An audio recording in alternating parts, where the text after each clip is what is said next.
This is a demo for assignment 3 involving the LCD display and an accompanying library of functions to support the display itself. My name is Luis Gomez. My other partners are Kattia, Chang, and Hayden, Rinn.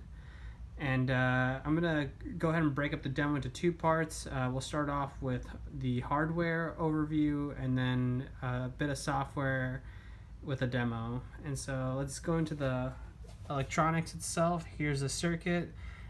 You've got the LCD display.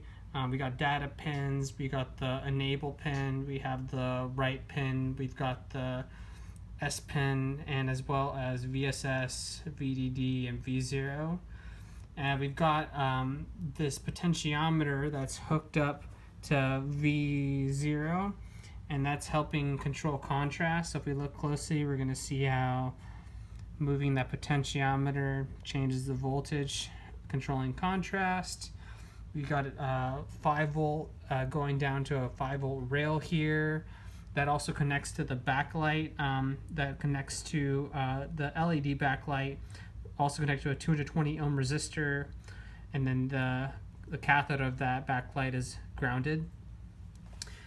So aside from the power pins as well as the LED backlight, the data pins themselves as well as the control bits are connected to 3.3 volt pins acting as outputs on the TI device.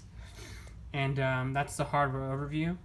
And then moving on to software real quick, I put together this really extensive library supporting supporting a number of functions to control the LCD display. And so without getting into too much detail, we'll just look at the actual main itself. So it's going to start off as we're going to set up our DCO clock, connect it to M clock. Really isn't doing anything right now because we're really just using the default clock frequency of 3 megahertz. I'm constructing the LCD object, which is a type def struct. So this is a way of object-oriented programming with hardware. Initializing the pointer or the LCD struct with the constructor. There's an init function that's going to prompt 16 columns, 2 rows, and we're using these dimensions through a macro for how big the character should be. There's going to be a clear LCD function that's just going to wipe all characters off the screen as we start off and set the cursor position to the top left.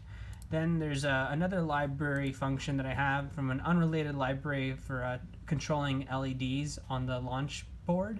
And that's just going to set up that LED and its accompanying port just so that we have something visual we can see that tells us that the function is running.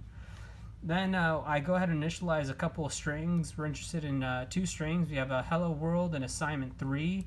The hello world string will be printed on the top row of the LCD screen, and then assignment 3 will be printed on the bottom row. And in order to do that, we're going to use write string to write to the current row that the cursor, or to write to the current cursor position with that string, and then as each character is written to the LCD screen, the cursor increments by 1 according to a direction set in the initialization.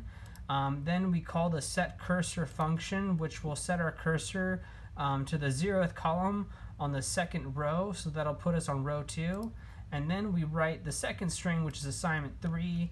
We've got some filler content here. This is just a little toggling of the red LED so we know that things are happening. And then we've got a destructor so that we free up memory and tie up any loose ends. So I've already loaded this up into the debugger, and let's go ahead and watch the demo. So it's going to be real quick. So 1, 2, 3. Hello world assignment 3. And then here's the potentiometer, and again changing the contrast, but that looks just right. Thank you.